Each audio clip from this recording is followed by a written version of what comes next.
Este, coloquei para gravar, coloquei. Olá, esse é o primeiro comentário de uma série bem curta de vídeos e áudios que eu vou fazer aqui em torno do tema da inveja, porque a inveja é meu tema de trabalho atual por conta do grupo de estudos, grupo de leitura do livro A Cabala da Inveja, livro de Newton Bonder, que faz parte da trilogia da Cabala. Então, já li em grupo a Cabala da Comida, lemos em grupo a Cabala do Dinheiro, e agora vamos entrar a partir de maio na Cabala da Inveja. E esses vídeos são para ser bem informais, curtos, rápidos, apenas uma série de alguns pontos que eu destaquei em torno da inveja para comentar aqui bem livremente com vocês, para a gente ir se perguntando, né, e pensando juntas qual que é a importância de estudar a inveja. Quanto mais eu estudo a inveja, e junto com a inveja, outro tema que tem me ocupado foi o tema da vergonha, né? Eu vejo que existe uma ligação entre esses dois temas,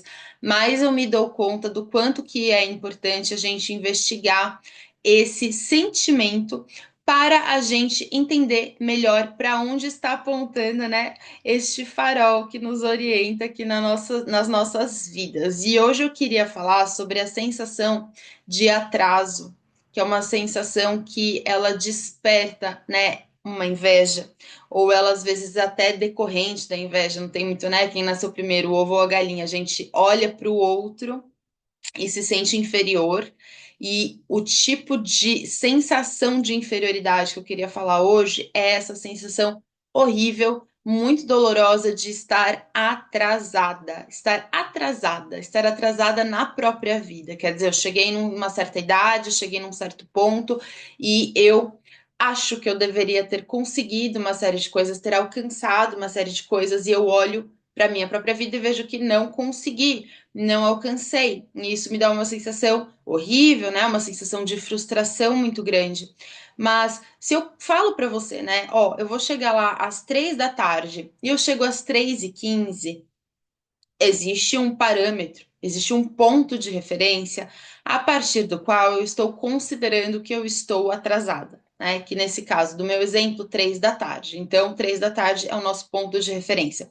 Quando a gente fala das nossas próprias vidas, quais seriam ou qual seria o ponto de referência que a gente está usando para se guiar, né? E imaginar ali que eu estou atrasada. E por que que é essa sensação, que não é uma sensação nova, não é uma sensação que faz parte só dos nossos dias, só dos nossos tempos, mas por que que ela é tão urgente hoje? Por que que ela pega as pessoas tanto? Por que que a inveja, né, que acompanha essa sensação de atraso, de inferioridade, por que que ela é tão presente nos nossos dias? O que que mudou? Qual que é a diferença? Por que que isso está pegando tanto pra gente? Vamos tentar entender. Então, até algumas gerações atrás, a gente tinha um script mais ou menos único, um script mais padronizado, um script que seria uma espécie de modelão aí, engessado, para o que se esperava, né, que as pessoas vivessem. É, então, se a gente parar para pensar assim, qual que era a narrativa predominante? Eu vou fazer uma faculdade, eu vou conseguir um trabalho, e eu vou, de repente, me casar, ter filhos, ter uma casa, né? Ter uma casa própria.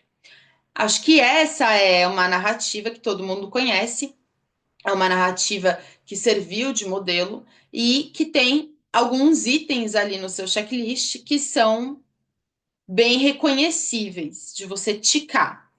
Dentro desses, né, desses itens aí, já tinha uma margem para a pessoa, se ela estivesse usando este modelo de orientação para o script da sua própria vida, sem entrar aqui no mérito do quanto que isso vai satisfazer essa pessoa, do quanto que isso vai de fato corresponder ao desejo dessa pessoa, sem entrar nesse mérito, existia uma certa transparência no sentido de eu conseguir verificar aquilo e checar, estou fazendo ou não estou fazendo, consegui ou não consegui. E venhamos e convenhamos, é uma lista de coisas muito grandes grandes coisas na vida de uma pessoa, fazer um curso superior, conseguir um trabalho, ter um parceiro ou uma parceira de vida, ter uma família, né? Tudo isso que estava ali nessa chave bem estruturadinha, bem engessadinha, são coisas muito grandes, mas são coisas muito reconhecíveis. Então a gente sabia o que era esperado, de uma certa forma, né? De modo que, mesmo se você se rebelasse, falasse, ó, quer saber, eu não vou fazer nada disso, eu vou viver numa comunidade, num litoral, não sei o quê, não sei o quê. Você sabia a que você estava se opondo, com uma certa clareza. Só que, ainda bem, outras narrativas concorrentes foram surgindo. E isso é bom. Claro, as pessoas têm outros modos de vida, as pessoas querem outras coisas. Esse sonho, ah, faculdade, trabalho, família, casa própria, não é um sonho que seja compartilhado por todas as pessoas desenvolveram outras narrativas, só que essas narrativas, essas outras vidas também estão sendo tomadas de script. Então, temos outros scripts. Temos a mulher executiva super profissional, temos, né, o script do empreendedorismo, temos um monte de outras narrativas aí convivendo, mas que funcionam, atuam sobre nós também num nível de exigência muito grande. E essas exigências vão crescendo, crescendo, crescendo. Por que que essas exigências estão tão altas? Por que que a gente não sabe mais onde parar, né? Onde que tá bom? Onde é que está bom? Porque se nunca tá bom, eu sempre vou estar devendo alguma coisa. Se nunca tá bom, sempre vai ter algo que eu não conquistei. Se nunca tá bom, né, e nesse tempo acelerado que a gente vive, eu sempre vou estar atrasada em relação a alguma coisa. Essa régua fica crescendo em parte por aquilo que Byung-Chul Han chamou de sociedade do desempenho, né? Então a gente passa ao longo da história por um processo que promove uma certa mudança na tônica que orienta os indivíduos numa sociedade. Qual era a tônica até umas gerações atrás? A tônica era a questão da disciplina, no sentido de você conseguir ir à escola, se sentar ali na sua carteira e ficar numa posição, às vezes incômoda, mas você sustentar essa postura, disciplinando o seu corpo a uma espécie de obediência, né?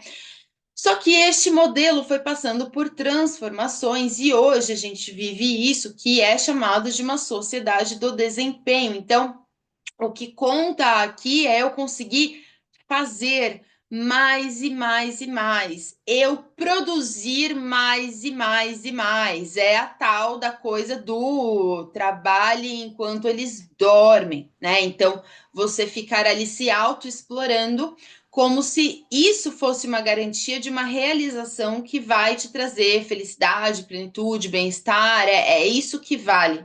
Você se esgotar nisso. E esse nível de exigência não tem parada, ele não tem limite, entende? E a questão do limite é algo com que a gente se depara muito nesse contexto. Onde está o limite?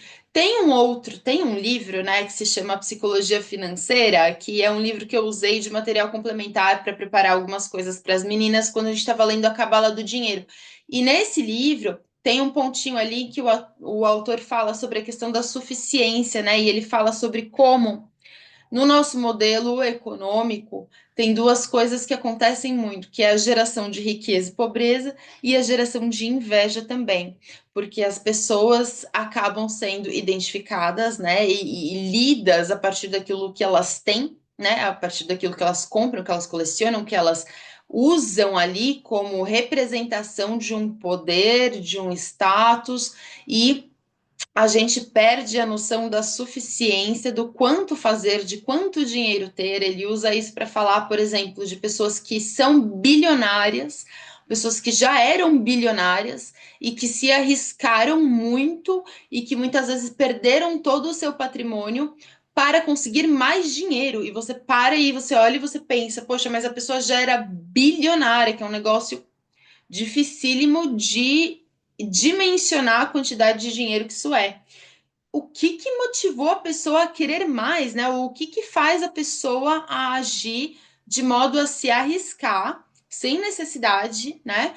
Para conseguir mais, né? Porque a gente tem essa ausência de limite nas exigências e nessa ilusão de uma capacidade produtiva, de uma capacidade de realizações sem nenhum teto. Então, essa sensação de atraso, essa sensação de dívida, ela fica muito mais presente hoje em dia. Ela fica muito mais presente.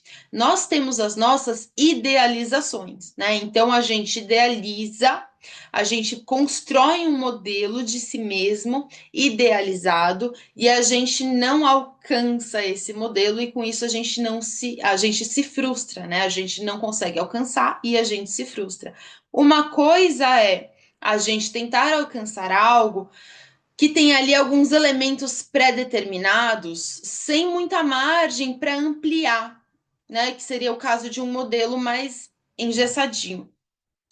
Hoje, não só eu preciso fazer uma faculdade, não só eu preciso ter um trabalho, não só eu preciso, mas eu também preciso ser uma mãe de uma determinada forma, cuidar da minha alimentação, fazer todas as etapas, todos os passos daquele skincare, fazer tudo, né, ser uma mãe de um jeito, uma esposa de um jeito, uma amiga de um jeito, ter isso, ter aquilo, fazer, quer dizer, essa lista de exigências, ela vai se, né, esticando, de modo que essa idealização de si mesma, ela fica cada vez mais distante, cada vez mais longe da onde eu tô, que daí quando eu olho para mim e vejo a realidade que eu estou vivendo, evidentemente eu me sinto em atraso para comigo mesma, né, em relação a esse modelo idealizado que eu crio, não só com base no que eu vivi, no meu repertório e tudo mais, mas nesses discursos circulantes na cultura e nas imagens que eu vou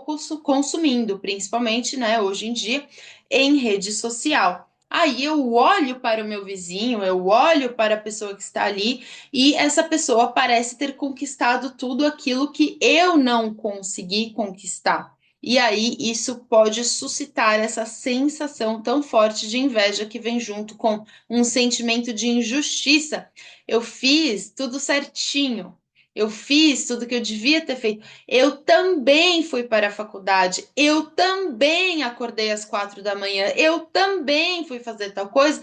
E ainda assim eu não obtive, como se, né, houvesse aí um pacto de uma garantia. Você faz, você se explora e você consegue. Essa é a mentira, né, da promessa da sociedade de desempenho. Você vai se aniquilar, né, nesse processo de tentar produzir e você vai ter uma recompensa, só que essa recompensa parece que não chega. O que chega em vez disso é esse sentimento tenebroso de inferioridade que muitas vezes vem junto com essa inveja e essa sensação de atraso diante da própria vida. Só que a própria vida, ela é própria, né? Então, é preciso que a gente retome um lugar autoral diante da nossa própria vida.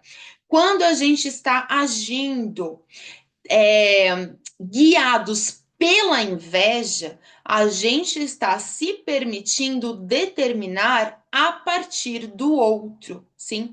Porque eu olho para o outro e eu passo a me avaliar e a pensar a minha vida e a pensar o meu valor de acordo com aquilo que eu suponho, tá? Porque é uma suposição, você nunca sabe o que o outro está vivendo de fato ou não, a partir daquilo que eu suponho que o outro tem, é, faz, daquilo que ele usufrui, daquilo que eu acho que ele goza, os benefícios, as vantagens que ele tem, as conquistas, as realizações que ele tem.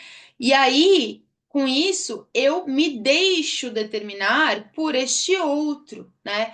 E eu recuso, é como se fosse uma recusa a você protagonizar, né, para usar esse termo tão banalizado, mas que faz sentido nesse contexto, protagonizar a própria vida, ter um gesto mais autoral diante da própria vida, que em vez de eu ficar olhando ali para todos esses scripts, né, dos outros, e aí comparando com a minha vida, por que que eu não me sento, né, e olho para isso que eu tenho em mãos e penso o que fazer com isso a partir de agora, qual é o meu farol, para onde avançar a partir daqui, né? E a inveja, ela pode, inclusive, nos servir para isso. É possível fazer um bom uso da inveja se a gente tiver disposição, coragem e curiosidade para investigá-la. Então, hoje eu quis trazer um pouquinho disso, dessa sensação de comparação, essa sensação de perda de suficiência, não sei mais olhar para mim e ter um senso de contentamento, né? E por que que a inveja aparece nessas situações com tanta intensidade, né? Então, vou seguir aqui ao longo dos próximos dias, trazendo alguns pontos, alguns recortes em torno da inveja de uma maneira bem breve, bem informal, como eu fiz hoje. Vou colocar esses comentários em áudio e em vídeo, e aí vamos seguindo juntas e investigando, pensando, refletindo sobre esse tema pelos próximos dias, enquanto estou aqui montando o grupo de leitura da Cabala da Inveja. Se você quiser participar, conhecer mais um pouco sobre o livro, saber como funciona, você me chama que a gente conversa, tá bom? Então, vou parar por aqui hoje, mas vamos seguir desenvolvendo esses temas ao longo dos próximos dias.